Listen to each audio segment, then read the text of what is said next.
I'd like to believe that we can afford it. Heck, I know we can afford it, but I'd like to believe that our owners will put the money up. This video is being brought to you with thanks to Surfshark. Surfshark is an app or browser extension that allows you to browse websites in other countries and keep you safe and secure from hackers. Surfshark allows you to virtually travel the world with just the tap of a finger. As an example, we here in Ireland can What is Afflix? We here in Ireland can watch other countries' Netflix libraries, unlock UK services such as BBC iPlayer, and of course that all-important Spanish DAZN account for football. Surfshark keeps you safe and secure by covering up everything that you do online. When your device connects to the internet, all this information is, in a way, blurred out. This is particularly effective when you're out and about on public Wi-Fi, maybe you're in college or at a cafe. It keeps your information safe and secure from hackers. With a Surfshark, just ask Surfshark. Just here, have a Surfshark. Johnny? Mildred, Surfsharks? Surfshark allow you to use unlimited devices on just one subscription, meaning if you so wish, you can grant access to your friends and family. On top of that, Surfshark offer a 30-day money-back guarantee. If you don't like it, they refund you. It is that simple. Simply scan the QR code on your screen right now, or use the link in the description, putting in the code Anfield Agenda. Fabio Carvalho going over to RB Leipzig. I did say to you guys, this could be a great opportunity for Liverpool to look to try and leverage the situation to maybe bring in a player. Now, we were thinking Gvardiol, as ambitious as that was, but we mentioned Dominic Szoboszlai, and we will talk about him in detail tonight. Jurgen Klopp is a very long-term admirer of Szoboszlai. You may remember, and it was pointed out on the Anfield Agenda Twitter account, that Jurgen Klopp interrupted one of Szoboszlai's post-match interviews after Liverpool played Salzburg at Anfield to compliment him on how well he had played. And that was a few years back now, so that interest is long held. But I do have to ask one question, and I think this is the question that was on all of our minds today when we seen this link and the amount. Do we think it's a reasonable amount? Do we think it's an amount Liverpool will pay? Or do we think that this could be negotiated? Now, the reason that I ask is his buyout clause is rumoured to be 60 million euro, but there's a bit of debate as to when that runs out. So some people believe that his buyout clause runs out at the end of this month, the 30th of June. Some other people think that it goes into July, but no further than that. So we do know one thing. The negotiations will be open to happening because they don't have that buyout clause if Liverpool hang off. I'd like to believe that we can afford it. Heck, I know we can afford it, but I'd like to believe that our owners will put the money up. And the reason I'd like to believe it is very simple. Look around us. Look at what's happening right now in the Premier League. Look at what the clubs that we will be competing with for a European spot are doing. Arsenal, they aren't Manchester City. They aren't PSG. Hell, they aren't even Todd Bowley's Chelsea. But today they have looked like they've gotten an agreement for a £105 million move for Declan Rice. That's on top of Kai Havertz. So you're looking at Arsenal having an over 200 million window by the time they bring in Jurrien Timber or another centre-back. Then you look over to Spurs. Spurs, the laughing stock, the banter club of all banter clubs. They are today agreeing a deal for James Maddison, who's having his medical, I believe, either today or very soon at Spurs. 40 million fee there. We see Newcastle. They've gone out there and they've brought in Sandro Tonali, 70 million euro, and they're not going to stop there. Yes, we've brought in Alexis McAllister. Brilliant piece of business. But there should be no reason we can't afford Szoboszlai. Now, I put it to you good people that a window of McAllister, Thuram and Szoboszlai for a midfield rebuild is very, very good. And as much as I love to moan, I would be very happy with that window. Dominic Szoboszlai, Alexis McAllister and Kefren Thuram would be very, very good. Because I don't put Szoboszlai in the risk category like we spoke about with some of the other young players we've been linked with. This kid, albeit he's still only 22, 23 years of age, he's a wealth of experience both at international level and club level. And if you look at his Wikipedia page, somebody's been a little bit cheeky because they say he already plays for Liverpool and he wears the number 23.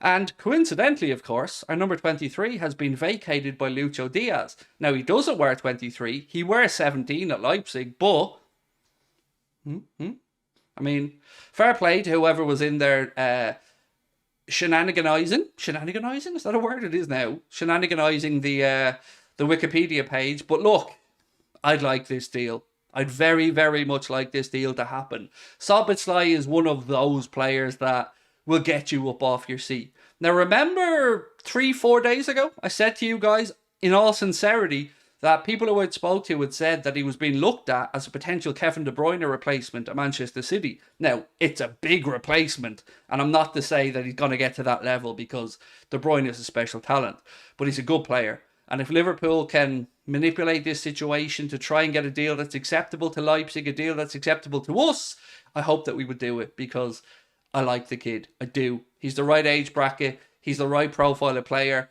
And I think fair value at about...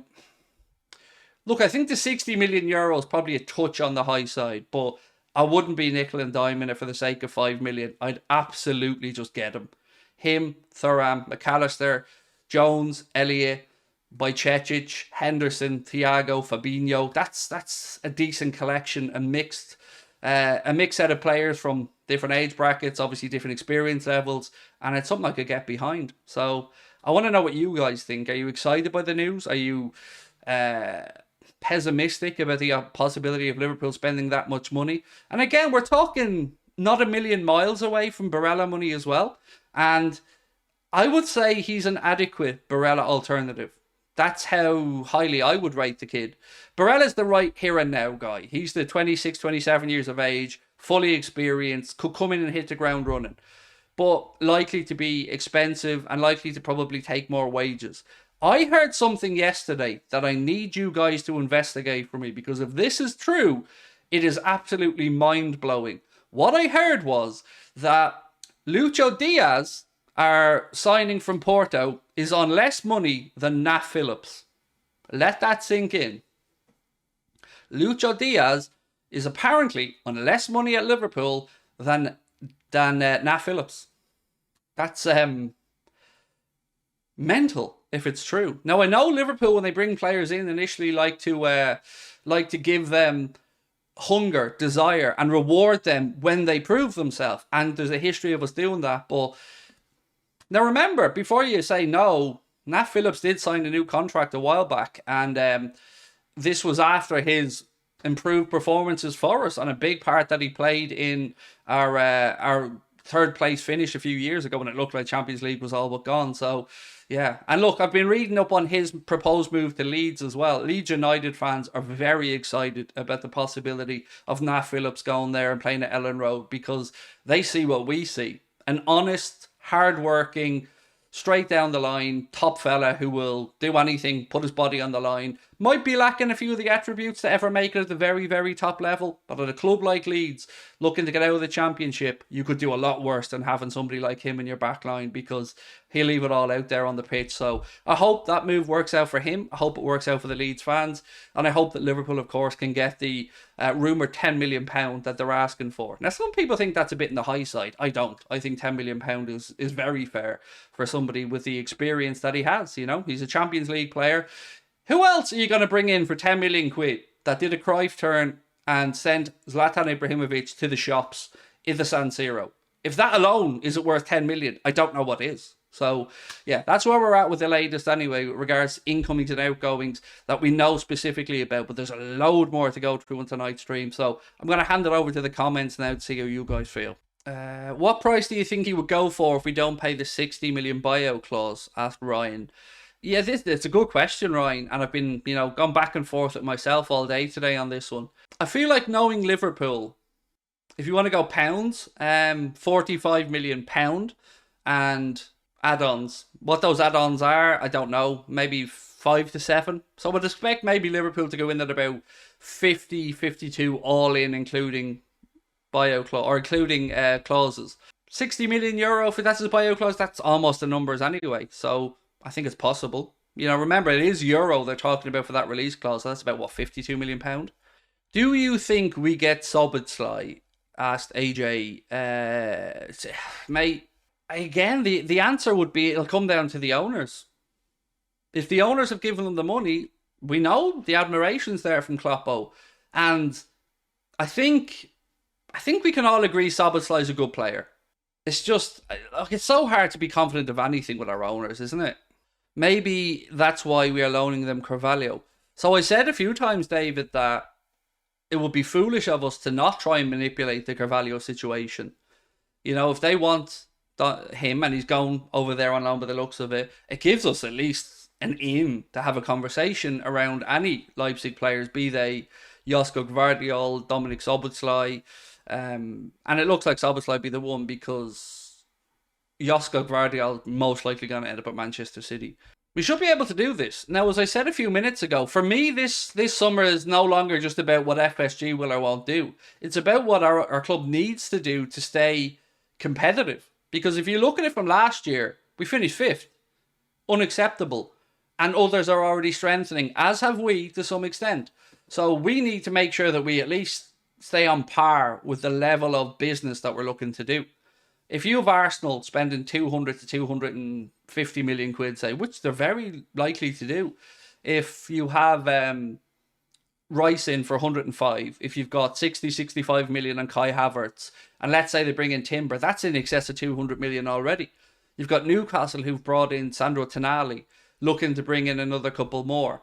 They've also been linked with Szoboszlai at one point.